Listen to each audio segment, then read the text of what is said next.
ॐ ज्ञानतिमिरान्धस्य ज्ञानञ्जनशलाकया चक्षुर्मृतं येन तस्मै श्रीगुरुवे नमः। मूकं करोति वाचालं पङ्गुं लङ्घयते गिरिं यत्कृपातमहं वन्दे श्रीकृदीनतारणं। वञ्चाकल्पतरुभ्यश्च कृपासिन्धुभ्येव च पतितानां पावनेभ्यो वैष्णवेभ्यो नमो नमः। जय श्री कृष्ण चैतन्य प्रभु नित्यानंद श्री अद्वैत गदाधर शिवसादि गौर भक्तवृंदा। हरे कृष्ण कृष्ण कृष्ण हरे हरे, हरे Ram Ram Ram Hare Hare. My humble and but pranam to all. This is an humble service for the satisfaction of Sri Guru Gauranga Devika Gopijan Ballabji and my spiritual master Srila Om Vishnupad Paramhans Parivrajakacarya Srila Bhakti Nishkam Shanta Maharaj। जय हरे कृष्ण।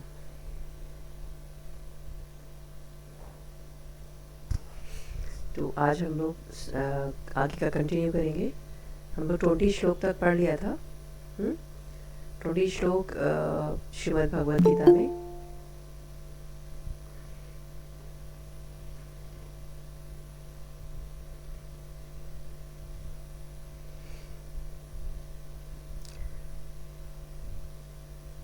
हरे कृष्णा।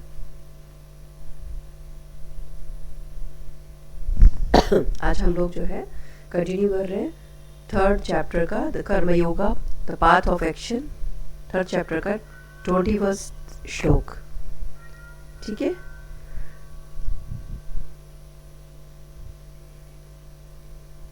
श्लोक number 21 कि हम लोगों ने net बंद करके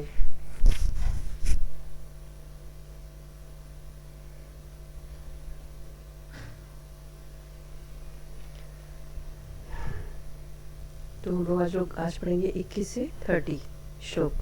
ठीक है, अभी तक मैं 20 तक पढ़ लिया था ना।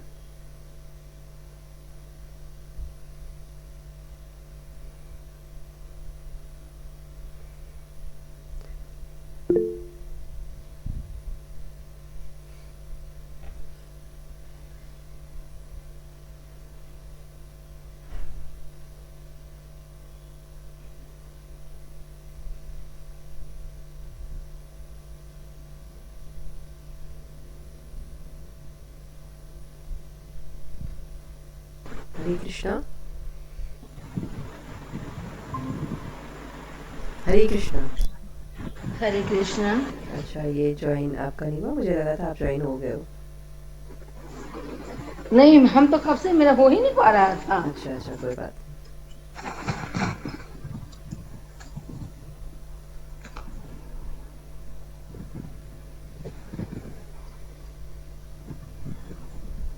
तीसरा अध्याय का 21 श्लोक है ना? 3rd चैप्टर का 21 श्लोक जाएंगे हम लोग। संडे को तो उनका महाराज का होता है ना, तो संडे महाराज का था उस दिन। उन्होंने जो है उसके बारे में बताया था कि चैंटिंग का मेन मुख्य उद्देश्य क्या होता है। हम लोग जप करते हैं ना, जप का मुख्य उद्देश्य क्या होता है उसके बारे में डिस्कस किया था। ठीक है, तो आज हम लोग 21 श्लोक 3rd चैप्टर श्रीमद् भगवद गीता। आज हमने ये शुरू किया है, ऐड किया है थोड़ा सा। हम लोग श्लोक श्रीमद् भागवतम के भी पढ़ेंगे। ठीक है, अलग से समय निकालना तो मुश्किल होगा, लेकिन श्रीमद् भागवतम जो है उसको भी स्टडी करेंगे इसके साथ ही। ठीक है, तो 21 श्लोक। यद्यद् आचर्येति श्रेष्ठा तद तद इवेतरो जना सा यत् परमानं कुरुते लोकस्तद् अनुवर्तते। आप लोग ना कुछ, हाँ ठीक है, म्यूट कर लीजिए। तो यहाँ बता रहे हैं the masses follow the ways of great man following the standard they set. यानी कि जो आम लोग होते हैं, यानी कि मैक्सिमम पीपल्स क्या करते हैं, देखते हैं कि कोई जो श्रेष्ठ जन होते हैं, यानी कि सोसाइटी में, समाज में देख लीजिए आप, जिनको लोग मानते हैं, जिन पे बातों पे विश्वास करते हैं। कैसे कैसे विश्वास करते हैं? जब देखते हैं उनका आचरण जो है वो कैसा है, अनुकरणीय, यानी कि उनका आचरण जो है हमको फॉलो करना चाहिए। ऐसा आचरण जो होता है समाज में लोगों का, श्रेष्ठ लोगों का, उसको जो कॉमन लोग होते हैं ज़्यादातर, वो उसे फॉलो करते हैं। ऐसा बता रहे हैं भगवान अर्जुन को। नामे प्रथास्ति कर्तव्यम त्रिषु लोकेषु किंचन नान्यवाप्तम् अवाप्तव्यम पता एव च कर्मणि। भगवान कह रहे हैं कि मेरे को, ओ अर्जुन, अर्जुन से बोल रहे हैं, O Arjun, I have no duty in 3 words, यानी कि मेरे पास करने योग्य कोई भी कार्य नहीं है इस संसार में, 3 वर्ड में, 3 संसार, 3 लोकों में ऐसा कोई कार्य नहीं है जिसे मुझे करने का आवश्यकता पड़े। भगवान बोल रहे हैं अर्जुन से। हरे कृष्णा हरे कृष्णा। हरे कृष्णा। तो आगे बोल रहे हैं कि Arjun, I have no duty in the 3 words, I lack nothing and there is nothing to be attained by me and yet I myself am active। यानी कि भगवान अर्जुन से कह रहे हैं, अर्जुन मेरे लिए इस संसार में कोई भी कार्य करने, ऐसा कोई भी कार्य नहीं है जिसे मुझे करना पड़े, है ना। भगवान के लिए क्या है, सोचो, हम लोग तो बहुत, हमें खाना बनाने के लिए भी खाना, मतलब खाना खाने के लिए बनाना पड़ता है, मार्केट से सब्जी लाना होता है, कुछ भी सिंपल सा, या फिर जॉब करना होता है पैसा अर्न करने के लिए, खर्चे करने के लिए, या फिर कुछ भी, मतलब कहीं हमको जाना है तो ट्रेन में बैठ के जाएंगे, फ्लाइट में बैठ के जाएंगे, रिक्शा से जाएंगे, है ना। लेकिन भगवान के लिए कोई भी ऐसा कारण, उनको थोड़ा कि रिक्शा करना पड़ेगा या ट्रेन करना पड़ेगा या फ्लाइट में, भगवान को तो अपनी इच्छा बात से सब कुछ है। उनको भोजन चाहिए, भोजन उनको तो वैसे चाहिए नहीं होता, लेकिन भगवान के लिए कुछ भी जो है, कुछ भी अप्राप्त नहीं है। मेन भगवान को सभी कुछ प्राप्त है, सभी उनका, क्योंकि सभी उनके अधीन है, सब तो उन्होंने ही बनाया है, तो फिर उन्हें किसी कुछ भी करने की ज़रूरत नहीं है। ऐसा अर्जुन से बता रहे हैं, ऐसा कोई कार्य नहीं है जो मुझे 3 लोकों में कोई मुझे करना पड़े ऐसा। लेकिन उसके बाद भी मैं क्या करता हूँ, मैं एक्टिव रहता हूँ, मैंने घोर, मतलब मैं काम में बहुत ही कहना चाहिए एक्टिव रहता हूँ, मतलब करता रहता हूँ कुछ ना कुछ काम। आगे श्लोक में बताते हैं, यदि हम वर्तेयं जातुर्कर्मण्यतीन्द्रिता मम वर्तमानुवर्तन्ते मनुष्या पार्थ सर्वशः। ओ Arjun, if ever I do not engage attentively in duties, then all men following my example will give up their duties। क्या बता रहे हैं भगवान? भगवान अर्जुन से कह रहे हैं, अर्जुन अगर मैं जो है, अगर मैं कोई ऐसा कोई, मतलब मैं कोई भी कार्य ना करूँ, सपोज, है ना, मैं किसी कार्य में एक्टिव ना हूँ, तो क्या होगा, लोग भी मेरा ही आचरण करेंगे और वो लोग भी आलस को से घिर जाएंगे, है ना, ऐसा बता रहे हैं भगवान। इसीलिए मैं जो है, मेरे के लिए कोई भी कार्य करने के लिए ज़रूरत नहीं है, लेकिन फिर भी मैं कार्य को करता हूँ। केवल किसके लिए? केवल एक, क्योंकि श्रेष्ठ जन जो जैसा आचरण करते हैं वैसा ही सामान्य जन आचरण फॉलो करते हैं। इसीलिए केवल मैं लोगों को आचरण करने के लिए, यानी कर्म करने के लिए उनको प्रेरित करता हूँ अपने आचरण से, है ना, ऐसा बता रहे हैं।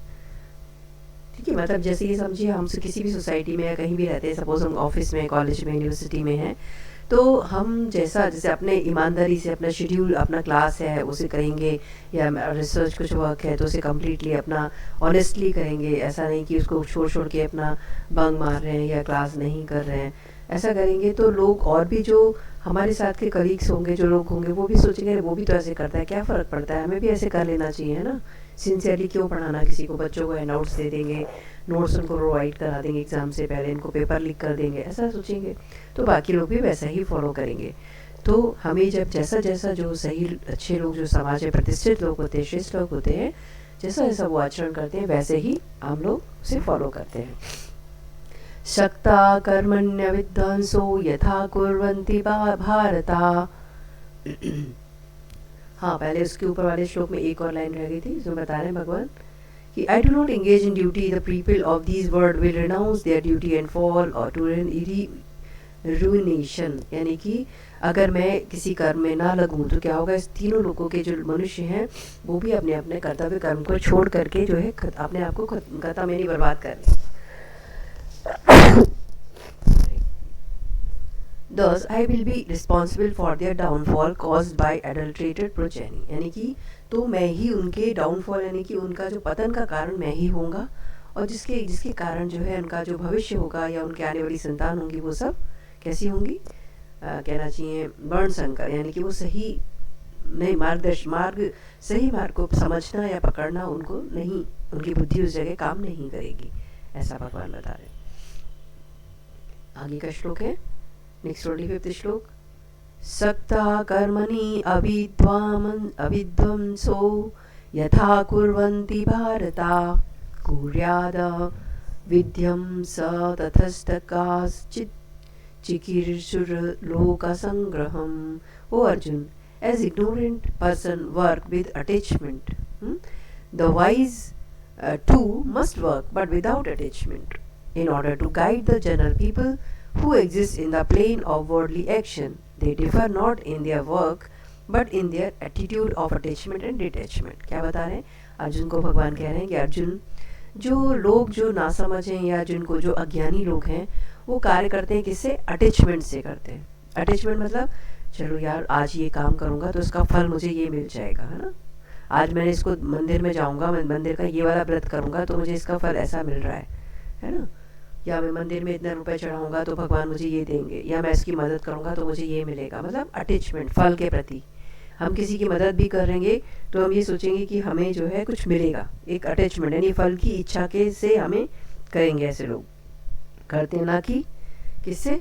ना कि अनअटैच्ड, यानी कि क्योंकि कर्म करना है मुझे, है ना, तो बिना किसी फल की इच्छा के. आगे बता रहे हैं अर्जुन, भगवान कह रहे हैं अर्जुन, जैसे कि अज्ञानी लोग कोई कार्य करते हैं बिना किसी इच्छा के कार्य नहीं करते, हमेशा उनका कोई ना कुछ फल की इच्छा होती ही है. The wise to must work but without attachment. तो जो वाइज हैं, यानी कि वाइज माने जो समझदार हैं, जो विवेकपूर्ण व्यक्ति हैं, उनको भी कार्य करना चाहिए, लेकिन कैसे? बिना किसी अटैचमेंट के, यानी उनको भी फल की इच्छा से नहीं. यानी उनको मुझे कुछ मिलेगा, ये मैं क्लास कर रही हूँ तो मुझे पेमेंट मिलने वाला है या मुझे इससे कुछ मिलेगा, ऐसा मुझे करना है, ऐसा नहीं. बिना किसी इच्छा के करना है, जिससे कि in order to guide the general people who exist in the plane of worldly action. किस लिए करना है? ऐसे लोगों को, जनरल पीपल्स को गाइड करने के लिए कि संसार में रहकर हमें कैसे कार्य करना है. They differ not in their work but in their attitude of attachment and detachment. वो उनका कार्य भी सेम होगा, मतलब उनका कार्य कोई अलग से स्पेशल कार्य नहीं होगा कि ऊपर से कहना चाहिए ऊपर किसी दूसरे लोग से उतर के आए हैं या उनका कुछ डिफरेंट वर्क है, ऐसा नहीं है. वही कार्य होगा, लेकिन उनका एटीट्यूड करने का और उनका अटैचमेंट जो है, एटीट्यूड ऑफ अटैचमेंट, यानी उस कार्य को करने का उनके मन में कोई आसक्ति नहीं होगी और वह अनासक्त भाव से करेंगे. ऐसा करके जो बुद्धिमान लोग हैं वो ऐसा करते हैं. तो आगे श्लोक में, नेक्स्ट श्लोक 26, ना बुद्धिभेदं जनयेद् ज्ञानं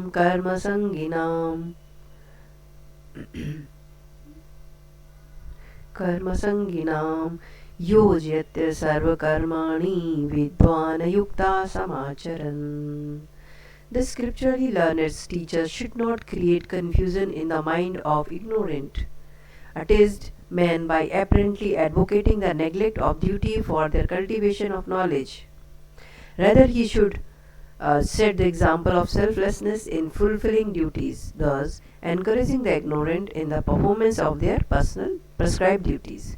और यहाँ बता रहे हैं भगवान कि जो स्क्रिप्चर जो जानते हैं, स्क्रिप्चरली लर्नेड टीचर्स, जो भी ऐसे टीचर हैं, ऐसे गुरु हैं जो कि जिनको शास्त्रों का ज्ञान है, वह जो है, जो लोग नहीं जानते, जो अज्ञानी है या फिर जिनको शास्त्रों का ज्ञान नहीं है, उनके मन में कोई भी कंफ्यूजन उन्हें क्रिएट नहीं करना चाहिए.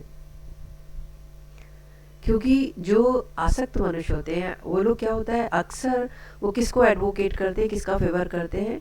Neglect of duty for the cultivation of knowledge. यानी कि अरे इसे करने से, भगवत गीता कहीं हम लोग सपोज क्लास हो रहा है हमको पढ़ने का, या जैसे मीटिंग ऑनलाइन भी हो रहा है, तो सोचते हैं इसे पढ़ के हमें क्या होगा, क्या मिलेगा हमें, इसको वो कोई हमारा कर्तव्य थोड़ी ना. छोड़ो, और काम कर लेते हैं, आराम से सोते हैं, टीवी देखते हैं ना, या फिर व्हाट्सएप पे स्क्रॉल करते हैं, या फेसबुक पे देखते हैं, यूट्यूब चैनल देखते हैं.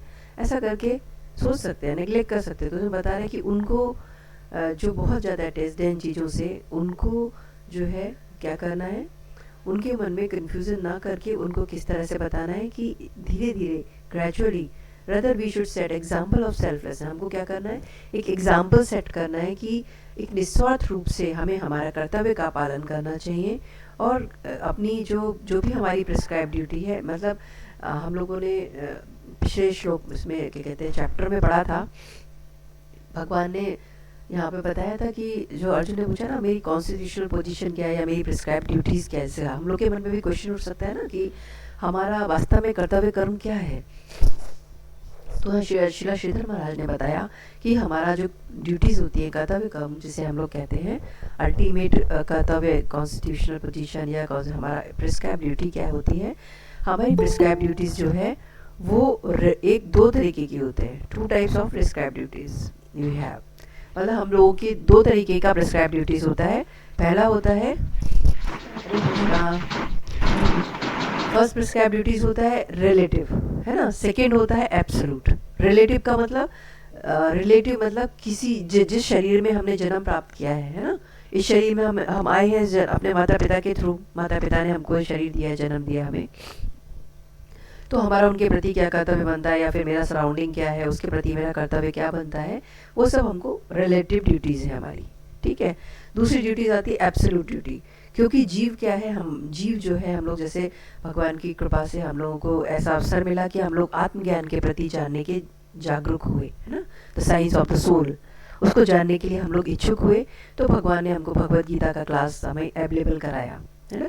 तो जो ये जानते हैं कि हम जो है एक मनुष्य, केवल हम एक नाम से, हमारा ये नाम है, मैं वो केवल नाम से ही, जो नाम है हमें हमारे माता पिता ने दिया है, सरनेम भी हमारे माता पिता की फैमिली से आ रहा है ना। तो क्या यही मेरी आइडेंटिटी है, हमें ये सोचना है। ये मेरी आइडेंटिटी नहीं है। ये आइडेंटिटी कैसी है, जब मेरे माता पिता ने ये शरीर दिया, उसी के साथ मेरी आइडेंटिटी थी, है ना। तो ये शरीर के साथ ही आइडेंटिटी क्या होगा, खत्म हो जाएगी, है ना। तो मेरी इटर्नल आइडेंटिटी क्या है, ऐसी आइडेंटिटी ऐसी कुछ है क्या, मेरा शरीर न रहने के बाद भी मेरी कोई आइडेंटिटी है क्या, ऐसा मन में क्वेश्चन आ सकता है। जो आत्मस्वरूप का ज्ञान का जानने के इच्छुक है, वो लोग इस बात को समझने लग जाते हैं, है ना। क्या, हरे कृष्णा, दंडवत प्रणाम, दंडवत प्रणाम। दंडवत प्रणाम। तो हम लोग, मैं अभी बता रही थी कि हम लोग की जो 2 प्रकार की ड्यूटीज़ होती है, एक होती है रिलेटिव, एक होती है एब्सोल्यूट। रिलेटिव मतलब जो शरीर में हमने जन्म प्राप्त किया है, मतलब जो शरीर हमको मिला है इस जन्म में अपने माता पिता से, एक उनके प्रति, सबके सराउंडिंग के प्रति हमारा ड्यूटीज़ होती है, कर्तव्य होता है। और दूसरा है एब्सोल्यूट ड्यूटीज़। एब्सोल्यूट ड्यूटी यानी कि जो जीव का वास्तविक स्वरूप होता है, क्योंकि ये शरीर जब तक है, इस माता पिता ने जो दिया, ये नाम है मेरा, ये सारे मेरे रिश्तेदार हैं, ये मेरे भाई बहन, माता पिता, पति पत्नी, बच्चे सब हैं, मेरे रिलेटिव सब हैं, सब इस शरीर तक हैं केवल। वही शरीर जाने के बाद धीरे धीरे सब कुछ समय तक याद रखेंगे, धीरे धीरे फोटो में आप टंग जाएंगे, उसके बाद जो है धीरे धीरे अपने अपने काम में सब बिजी हो जाएंगे, है ना। कोई भी दिन रात लेकर के नहीं बैठेगा। तो ये बताते हैं हमको शास्त्र क्या, कि हम एक शरीर नहीं, हम क्या है, हम एक आत्मा है, सोल है। और सोल की इटर्नल आइडेंटिटी क्या है, कि वो भगवान का अंश है। भगवान, आगे हम लोग भगवद गीता में पढ़ेंगे, भगवान कहते हैं मामे वांशु जीव लोके, यानी कि मेरा जीव जो है, जितना संसार में जीव है, वो सब मेरा अंश है ना। तो हम लोग का वास्तविक स्वरूप, जैसे कि हम इस शरीर के पहले, आप सोचो, मन में क्वेश्चन आ सकता है, इस शरीर के, जब हमें शरीर जन्म नहीं मिला था इस शरीर में, तो हमारा क्या आइडेंटिटी थी, कोई था मेरे साथ क्या, ये माता पिता, भाई बहन, पति पत्नी, कोई बच्चा, कोई था मेरे साथ क्या, या इस शरीर के जाने के बाद कोई मेरे साथ जाएगा क्या, नहीं जाएगा। लेकिन इटर्नल जो मेरा कंपेनियन है, इटर्नल जो मेरा वेल विशर है, वो कौन है, वो है भगवान, है ना। तो जब भगवान कह रहा है माँ में वांशु जीव लोके, भगवान कहते हैं मेरा जीव, ये सारे जीव जो है संसार में, सृष्टि में पूरी, वो मेरे अंश है, यानी कि मैं। तो भगवान, जब हम शरीर छोड़ते हैं, तो आप सोचिए, हम लोग जो अंतिम संस्कार हम लोग के कराते हैं हिंदू राइचुअल्स के अकॉर्डिंग, है ना, वैदिक राइचुअल्स के अकॉर्डिंग, तो उसमें क्या करते हैं, 5 तत्वों में विलीन हो जाता है पूरा शरीर, है ना। कि क्या 5 तत्व, क्रॉस बॉडी जो होती है हमारी, अर्थ, ईथर मानी sky, air, fire and water, इन 5 तत्वों में मिल जाता है हमारा शरीर, है अंतिम संस्कार के साथ। लेकिन फिर आप बताए क्वेश्चन कि हम, फिर ऐसी क्या चीज़ है जो हमारा दूसरा जन्म निर्धारित करती है। सब चीज़ें तो यहीं की पे खत्म हो जाती हैं। पंचतत्व का मिलन मिला हमें, पंचतत्व का शरीर बना हुआ है, पंचतत्व विलीन हो गए, है ना, अपने अपने तत्वों में मिक्स हो गए। तो वो है सूक्ष्म शरीर। आगे हम लोग भगवद गीता में आगे श्लोक पढ़ेंगे, उसमें बताते हैं, भगवान बताते हैं कि जो संसार, मनुष्य जो है, यानी कि पूरा संसार, भगवान की 2 टाइप की एनर्जी है, एक मटेरियल एनर्जी और एक है सटल एनर्जी, है ना। मटेरियल एनर्जी कौन सी है, यही जो बताया था, 5 तत्व, जल वायु अग्नि आकाश और धरती पृथ्वी, 5 तत्व। 3 क्या है, सूक्ष्म तत्व है, कौन से, मन बुद्धि अहंकार, mind false ego and mind intelligence and false ego, मन बुद्धि अहंकार, ठीक है। और उसके बाद है, ये हो गई मटेरियल एनर्जी, 8 होती हैं मटेरियल एनर्जी भगवान बता रहे हैं, और एक होती है सुपीरियर एनर्जी। सुपीरियर एनर्जी क्या है? सोल, आत्मा, ठीक है, वो भगवान, उसका भगवान का अंश है वो। तो अब बताते हैं कि जब 5 तत्व 5 उसमें विलीन हो जाते हैं तो 3 तत्व जो रह जाते हैं, क्या? मन, बुद्धि और अहंकार, वही हमारा दूसरा शरीर निर्धारित करते हैं, ठीक है। अगला जन्म हमारा वही निर्धारित करते हैं। 5 तत्व तो यही रह गए, खत्म हो गए।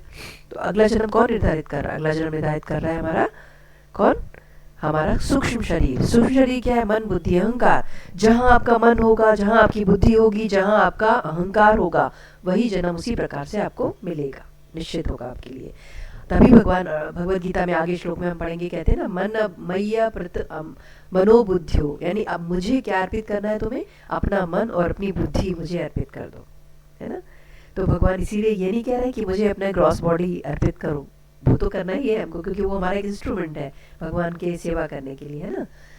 लेकिन भगवान कहते हैं कि जब हमारा मन और बुद्धि भगवान को अर्पित हो जाता है तो बाकी तो सेंसेस, बाकी तो शरीर 5 तत्व अपने आप भगवान उसके मन और बुद्धि के पीछे पीछे चलेंगे। जहाँ आपका मन होता है, जैसे आपने सपोज आज आप इच्छा किया आज तो मुझे गोलगप्पे खाने हैं, है ना, तो मन गोलगप्पे की दुकान पे पहुंच जाएगा। तभी धीरे धीरे आपका कोशिश होगा कि चलो किसी का साथ मिले और हम गोलगप्पे की दुकान पे पहुंचे, तो शरीर भी वहीं पहुंच जाएगा। इंद्रियां पहुंची, मन, टेस्ट आया मन में, मन ने सोचा, इंद्रियों के टेस्ट की इंद्रियों ने कहा हाँ हाँ चलो चलो खाते हैं, शरीर भी वहीं पहुंच गया। मन के पीछे पीछे ही सारे काम होते हैं। तो मन जहाँ है वहीं हम हैं। मन, बुद्धि, है ना, मन, बुद्धि, अहंकार। अब आता है आगे, आवाज नहीं आ रही है, सॉरी। हरे कृष्णा, एक्चुअली मेरे ख्याल से इंटरनेट थोड़ा सा कनेक्शन, हाँ कनेक्शन थोड़ा वीक हो गया था। अब आ रहा है? अच्छा, कनेक्शन वीक हो गया था। तो ये बता रहे थे, जैसे गोलगप्पे वाली एग्जांपल सुनी थी आप लोगों ने? है? हाँ सुन रहे थे। अच्छा, तो गोलगप्पे वाली एग्जांपल ये थी कि जब मन में आता है कि गोलगप्पे खाना है आज, तो क्या होता है? टेस्ट आने लगता है मुंह में, हाँ भाई, तो इंद्रियां भी उधर ही चल दी, है ना। फिर धीरे धीरे कोशिश करते हैं किसी का साथ मिले और गोलगप्पे खाने शॉप पर पहुंच जाते हैं पूरे शरीर के साथ। तो जहाँ मन वहीं आपके टेस्ट इंद्रियां, वहीं आपका शरीर पहुंच जाता है। तो भगवान अर्जुन से क्या आगे बताएंगे, आगे के श्लोक में है, मतलब आगे के चैप्टर में, कि भगवान अर्जुन से कहते हैं मैया अर्पित मनोबुद्धि, यानी भगवान मांगते हैं क्या? मुझे अपना मन और बुद्धि अर्पित कर दो अर्जुन के माध्यम से हम सबको कह रहे हैं। तो यहाँ बता रहे हैं कि जब हम यहाँ पर, मैंने यहाँ से शुरू किया था कि हमारी प्रिस्क्राइब ड्यूटीज और हमारी कौन कौन सी, रिलेटिव और एब्सोल्यूट। तो रिलेटिव ड्यूटी तब तक रहती हैं जब तक हमारा कॉन्शियसनेस जो है इस स्तर पर रहता है कि ये सारा संसार मेरा है, ये मेरे घर वाले मेरे हैं, ये सब कुछ मेरा है, यही मुझे करना है, मैं नहीं करूँगा तो काम नहीं चलेगा। आप सोचो कभी भी कुछ हो जाता है किसी को, या हमारे सराउंडिंग में किसी की डेथ हुई है देखा है, तो क्या उनके परिवार वाले थोड़ा समय तो दुखी होते हैं, लेकिन सारे काम फिर चलने लग जाते हैं, उनके चलते ही है ना, सारे काम होते हैं। लगता तो ऐसे कि मेरे बिना काम नहीं चलेगा, लेकिन ऐसा होता है कि सब काम चलते हैं। तो वो हमारी कैसी थी? रिलेटिव ड्यूटी थी। जब तक ये शरीर था तब तक ये मेरे कर्तव्य थे। लेकिन एब्सोल्यूट ड्यूटी क्या है मेरी? क्वेश्चन ये आता है। तो एब्सोल्यूट ड्यूटी मेरी है क्या? जीवे स्वरूप है कृष्ण नित्यदास। जीव का स्वरूप क्या है? कि वह कृष्ण का नित्यदास है। भगवान कृष्ण के हम सब कैसे? नित्यदास, है ना। जीवेर तटस्था शक्ति भेदा भेद प्रकाश, इसके आगे बोलते हैं, यानी भगवान की जो 3 शक्तियां हैं, इंटरनल एनर्जी यानी कि अंतरंगा शक्ति, ह्लादनी शक्ति, बहिरंगा शक्ति यानी एक्सटर्नल एनर्जी, और तटस्था शक्ति यानी कि मार्जिनल एनर्जी। तो हम भगवान की 3 शक्तियां हैं, उसमें से एक शक्ति हम भी हैं, मार्जिनल एनर्जी। तो मार्जिनल एनर्जी हम क्यों हैं? हम दोनों साइड की एनर्जी को जा सकते हैं, पहुंच सकते हैं अगर हम चाहें, हमारी इच्छा के ऊपर डिपेंड करता है। आप चाहें तो एक्सटर्नल एनर्जी यानी कि जो संसार है, प्रकृति, उस संसार में उसमें खो जाए, उसमें एंजॉयमेंट के लिए बारे में सोचें, या फिर आप चाहें भगवान की ह्लादनी शक्ति यानी इंटरनल एनर्जी, उनके पास चले जाए, उन पर जाने की कोशिश करें। आप बीच में हैं, हम जीव जो है बीच में है। तो जब हम एंजॉयमेंट के लिए सोचते हैं, संसार में ये सुख है, वो सुख है, ये मिल जाए, वो मिल जाए, ऐसा हो जाए, वैसा हो जाए, है ना, तो बहुत सारी चीज़ें, मेरे पास ऐसा हो जाए, बैंक बैलेंस हो जाए, अच्छी गाड़ी आ जाए तो मैं एंजॉय करूँ, घूमूँ फिरूँ, अच्छे कपड़े, अच्छे ऑर्नामेंट्स, ये सब कुछ मिल जाए तो मैं एंजॉय करूँ, ये हो जाए सही तो एंजॉय करूँ। तो वो जब तक हमारी मेंटालिटी एक्सप्लॉयटेशन की रहती है तब तक हम संसार में रहते हैं, बहिरंगा शक्ति के अधीन। जब हमारा मन उससे ऊपर उठता है कि भाई नहीं, मैं एंजॉयमेंट के साथ साथ दुख बहुत है, इधर सुख है तो इधर दुख है, उसके साथ साथ ही दोनों चीज़ें लगी हुई हैं।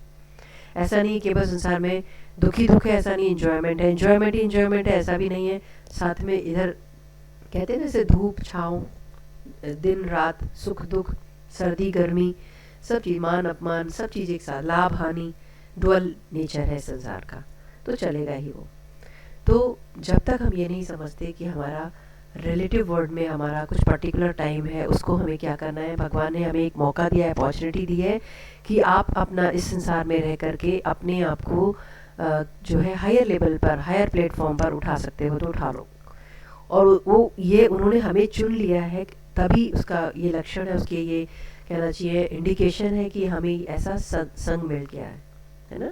जब हमको ऐसा साथ मिलता है, एसोसिएशन मिलता है, और हम लोग भगवत गीता भागवत में इंटरेस्ट लेने लगते हैं, तो समझिए भगवान ने आपके लिए, आपके कल्याण के लिए आपको चुन लिया है।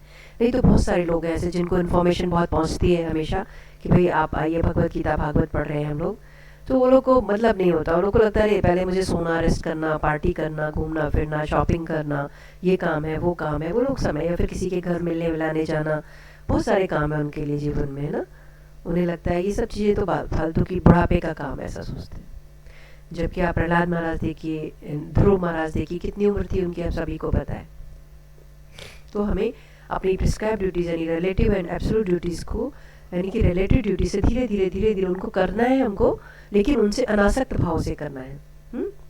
जिससे कि जब हम अनासक्त यानी कि बिना अटैचमेंट के जब वो कर्तव्य कर्म को करेंगे तो हमारा मन शुद्ध होगा, बुद्धि शुद्ध होगी, हमारा कहना चाहिए, और हमारे संस्कार, हमारा कॉन्शियसनेस, चित्त शुद्धि होगा।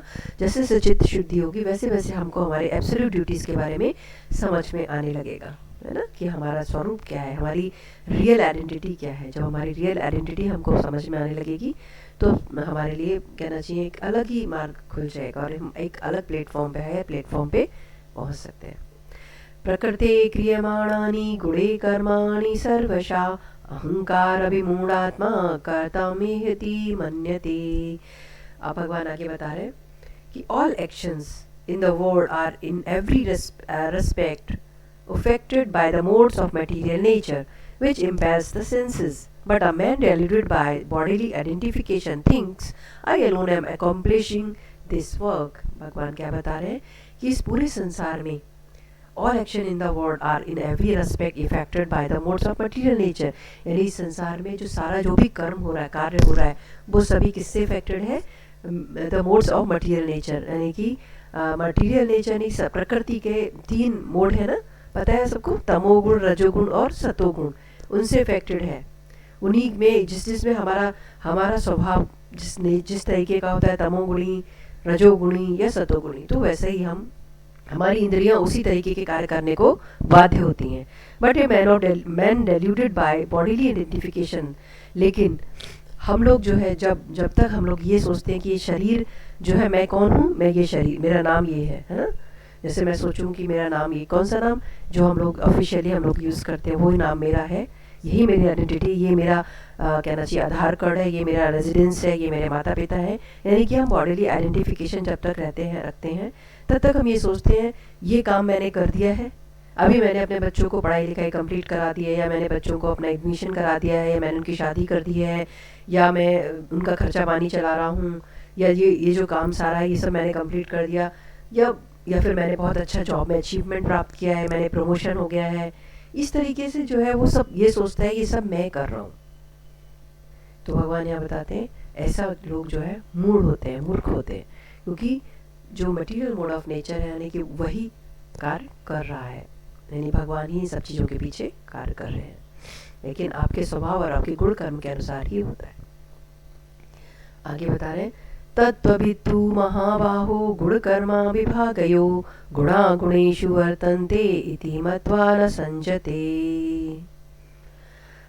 मतलब आगे बता रहे हैं भगवान क्या कैसे सोचना है हमको। However O mighty armed Arjun, भगवान अर्जुन से कह रहे हैं O mighty arm Arjun, one who is in knowledge of the division of the mode of material nature and action knows that the mode are engaging within the modes, and he is detached from them. One who knows that the 3 mode of activated by the demigods impel the engagement of the senses with their objects.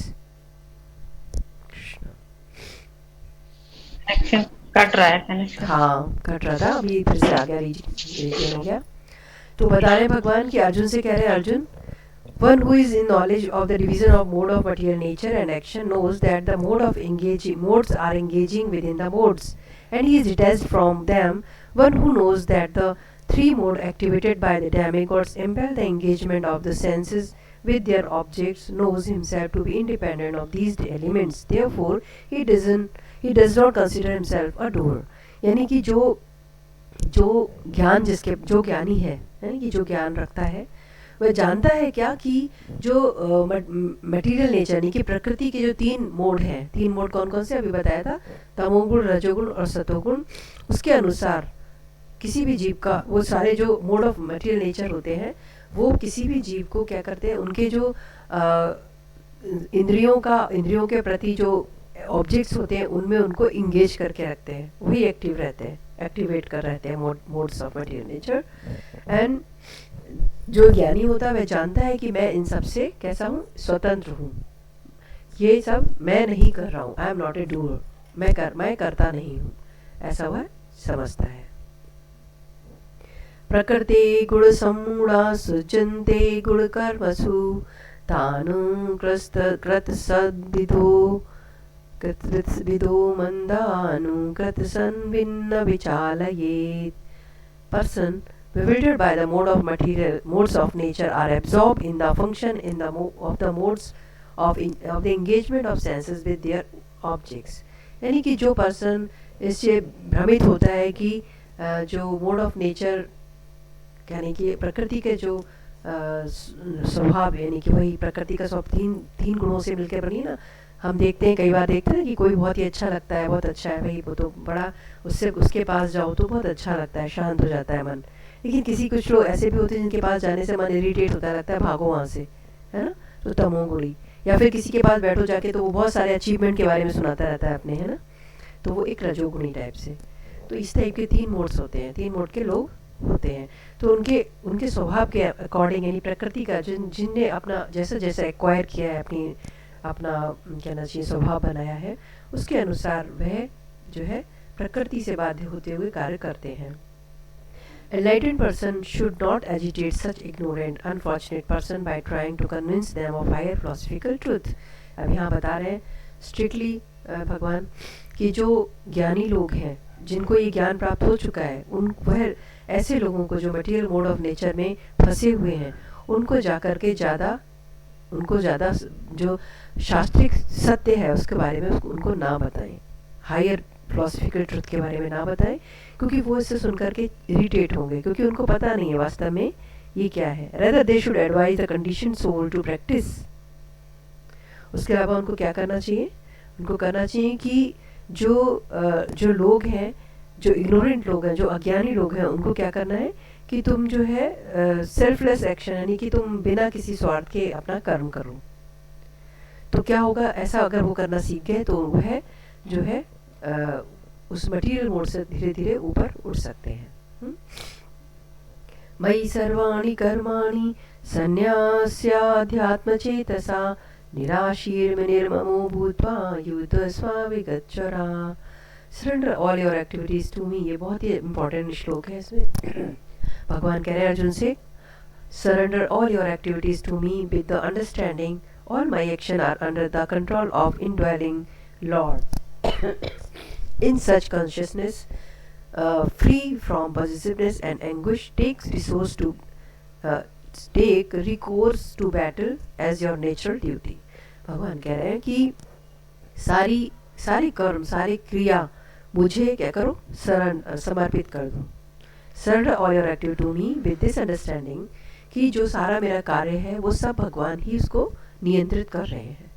इस consciousness में क्या होगा, आप जो है अपने कहना चाहिए पॉजिटिवनेस यानी कि ये मेरा है, ये मैं कर रहा हूँ, मैंने ऐसा कर दिया तो क्या होगा, ऐसा अर्जुन कह रहा है ना, अगर मैंने इनको मार दिया तो उसका क्या होगा, ऐसा तुम्हें नहीं सोचना है। तुम ये सोचो तुम क्या करना है, तुम्हें जो तुम्हारी नेचुरल ड्यूटी है उसको फॉलो करना है, बाकी सब छोड़ देना है, ऐसा भगवान अर्जुन को बता रहे। ठीक है, तो आज मैं इतना ही रखती हूँ। भगवद गीता का कुछ श्लोक मैं सोच रही हूँ भागवतम में से भी लेना है, तो वो लिखा था आज मैंने। ठीक है, तो आप लोग को आज भागवतम का भी थोड़ा सा फायदा मिल जाएगा कार्तिक मास में, है ना।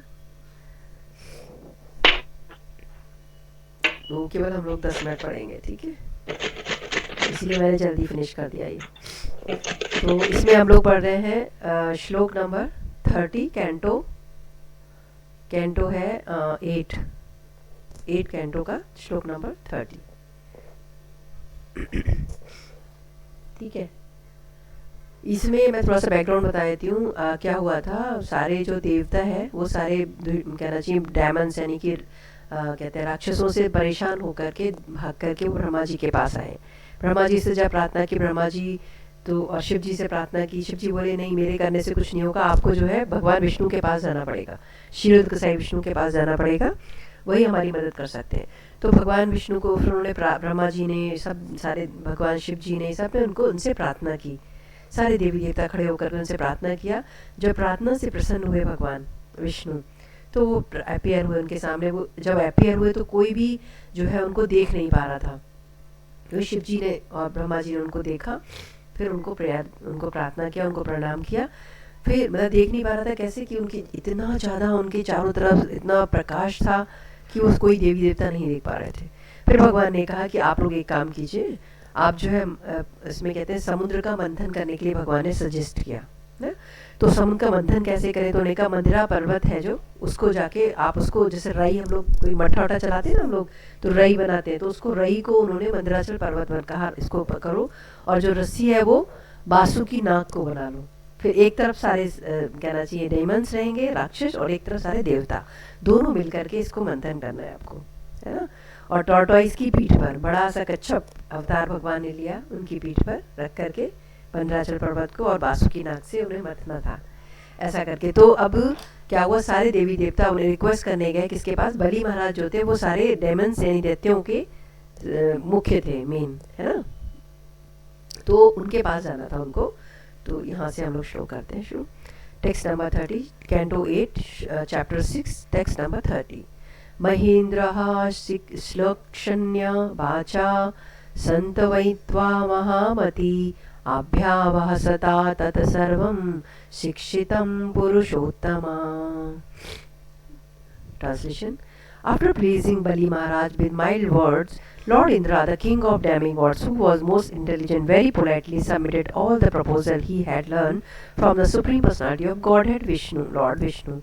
यानी कि इंद्र जो थे, इंद्र जो कि देवताओं के राजा थे, वो बलि महाराज के पास सब लोग पहुँचे, और उन्होंने बहुत ही अच्छे अच्छे वर्ड्स में, क्योंकि वो बहुत बुद्धिमान थे, उन्होंने जो भी महाराज जो भगवान से यानी कि supreme personality of godhead Lord Vishnu से जो सीखा था, समझा था कि तुम ऐसे ऐसे करके बोलना, तो वो सब कुछ जाके उन्होंने बलि महाराज से कह दिया।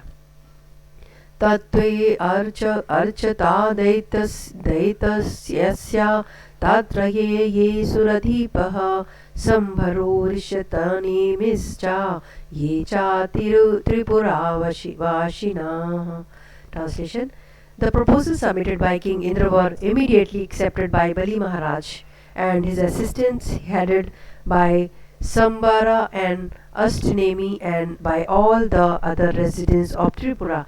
यानी कि जब राजा इंद्र ने जो प्रपोजल दिया कि भाई ऐसा ऐसा कर सकते हैं, भगवान ने विष्णु ने हमको जो है ये ऐसा कहा है कि हमको जो है समुद्र का मंथन करना है ना, तो उसे हम दोनों को ही, दैत्यों को और देवताओं को दोनों को ही लाभ पहुंचेगा। तो आप इसको, आपको कैसा लग रहा है प्रपोजल, आप थोड़ा देखिए। तो उन्होंने बलि महाराज ने उसको, उनके असिस्टेंट्स और बलि महाराज दोनों ने इसको एक तरह से एक्सेप्ट कर लिया। रेजिडेंस ऑफ त्रिपुरा के रहने वाले जो बलि महाराज और उनके जो क्या कहते हैं असिस्टेंट थे, उन लोगों ने स्वीकार किया।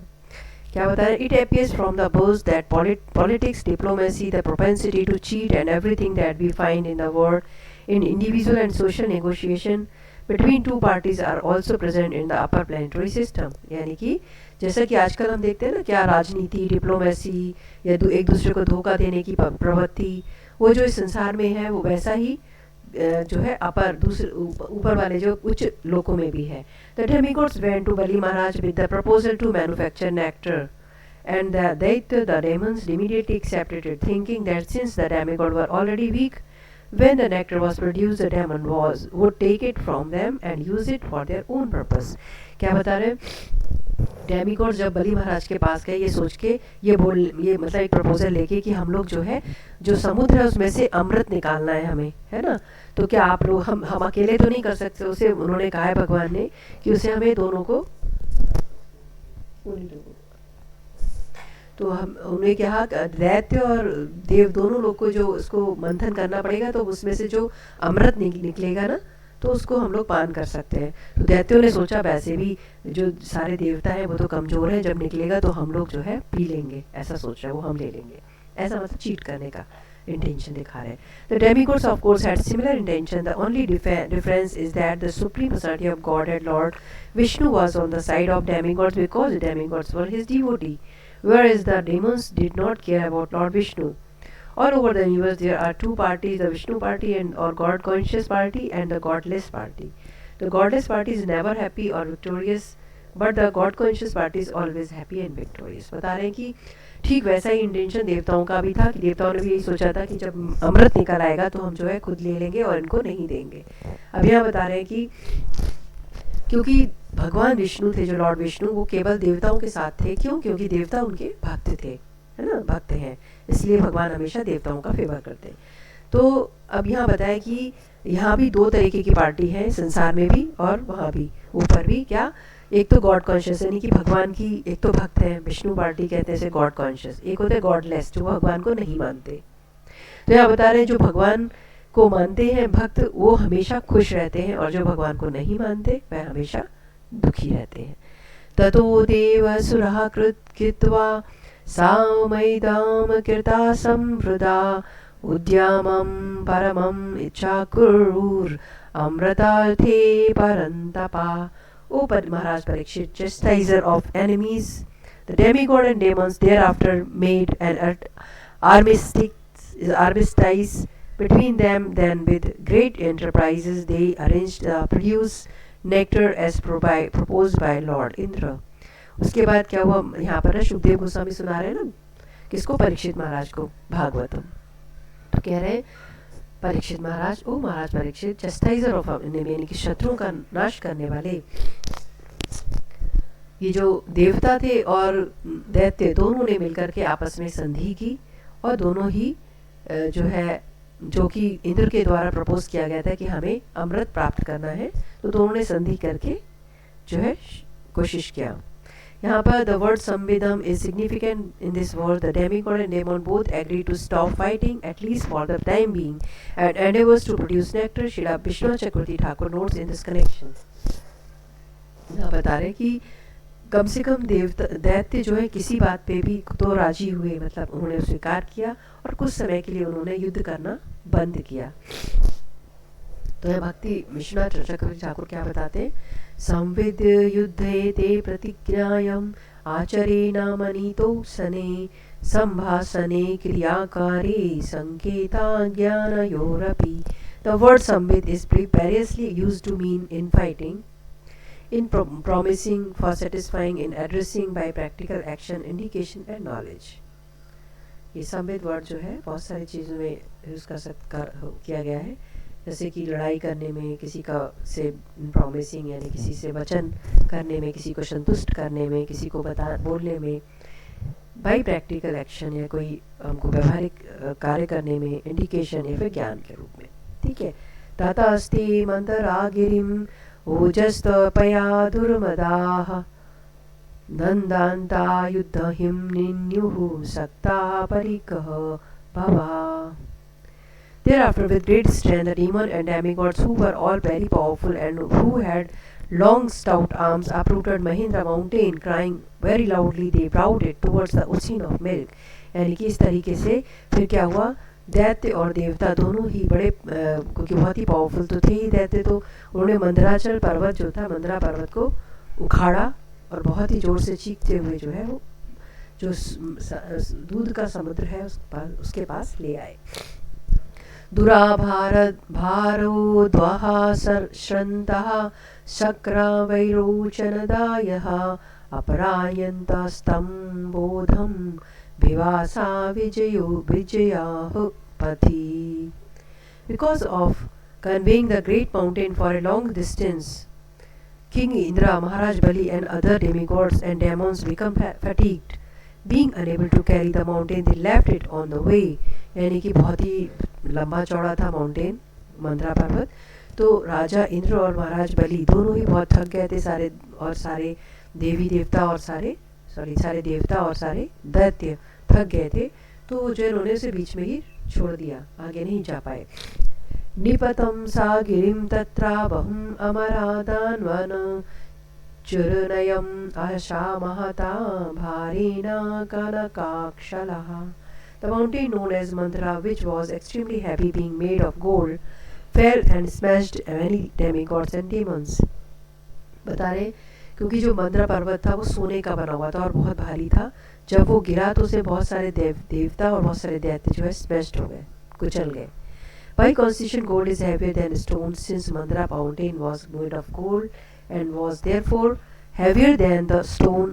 The demigods and demons could not properly carry it to the ocean of milk. यानी कि बता रहे हैं कि पत्थर से भी ज़्यादा भारी को क्या होता है, सोना होता है. तो इस तरीके से इतना भारी था कि देवता और दैत्य दोनों उसको ओशिन ऑफ मिल्क तक नहीं ला पाए और बहुत ज़्यादा भारी होने के कारण वह वहाँ पर गिर गया. तो आज हम लोग इतना ही रखते. तो आप लोग के मन में कोई क्वेश्चन या कुछ हो, बात कहना हो तो कर सकते हैं. मंगला जी को दंडवत प्रणाम. जुकाम हो रहा है आपको भी ना, कोल्ड हो रहा है? हाँ, कोल्ड हो गया है. चलो फिर भी आपने सारा से मेरे कोई नहीं, ज्ञान दिया. भगवान की कृपा है. और कहना चाहिए बस जो भी पढ़ेगा सुनेगा उसका कल्याण ही है. भगवान की मुंह से निकला हुआ ये शब्द है तो है कि नहीं. कैसे मतलब सबको लाभ मिल रहा है ऐसे. और अगर जब आप तबीयत भी आपकी खराब है, अगर मान लीजिए और आपने सुन लिया, आपके कानों में पड़ गया भगवत गीता या भागवत, तो समझिए आप एकदम वो हो जाएंगे. ठीक क्यों? क्योंकि जो आत्मा है ना उसका ये फूड है, एक तरह से सोल का ये फूड है. भगवत गीता भागवतम सोल का फूड है. और आपकी तबीयत भी अगर खराब है और आपने इसको सुन लिया या पढ़ लिया तो आपके अंदर एक अलग एनर्जी आ जाती है. शरीर तो बीमार है लेकिन आत्मा नहीं. ये ध्यान रखना है हमें, है ना. हाँ, सुनना तो आसान है ना, लेकिन फिर भी ऐसे टाइम खराब होने पे सुनाना तो नहीं. भगवान ना अपने आप ही शक्ति देते हैं अपनी सेवा के लिए, एनर्जी देते हैं. वही करते हैं. मतलब हम कुछ नहीं बोल रहे. सोचिए कि हम तो एक इंस्ट्रूमेंट की तरह भगवान हमसे बुलवा रहे हैं, जो बुलवा रहे हैं क्योंकि वही करता है. भगवान आत्मा से बुलाता है ना. भगवान की कृपा है जिन्होंने सेवा दिया. सही है. ठीक है. और किसी को कुछ बात पूछना है, बताना है, कुछ बोलना है? हरे कृष्णा. हरे कृष्णा. ठीक है, तो हम प्रेयर के साथ बंद करते हैं ना. वंशकर्तुर्भ्यश्च कृपा सिन्धुभ्यो पतितानां पावनेभ्यो वैष्णवेभ्यो नमो नमः. वृन्दाई तुलसी देव्यै प्रियै केशवस्य च कृष्णभक्तिवेदे देवी सत्यवती नमो नमः. जय श्री राधा श्याम कुंज की जय. जय श्री गिरि गोवर्धन जी की जय. श्री गिरि गोवर्धन की जय. श्री मथुरा वृंदावन धाम की जय. श्री पुरी धाम की जय. श्री नवदीप धाम की जय. श्री उच्चा गाँव की जय. बरसाने धाम की जय. गंगा माई जमुना माई की जय. जय तुलसी महारानी की जय. जय समस्त साधु गुरु वैष्णवास की जय. जय समस्त गुरु परंपरा की जय. जय जय श्री जय हरे कृष्ण. श्री गुरु अंगद देव की जय. जय. तो मंगला दी शिल्पी, मेरे को हाँ. ना ये प्रार्थना मेरे को सेंड भेजिएगा व्हाट्सएप, है ना. हाँ स्टार्टिंग है ना. ठीक है. ये तो आपको भेजा था हमने सारा.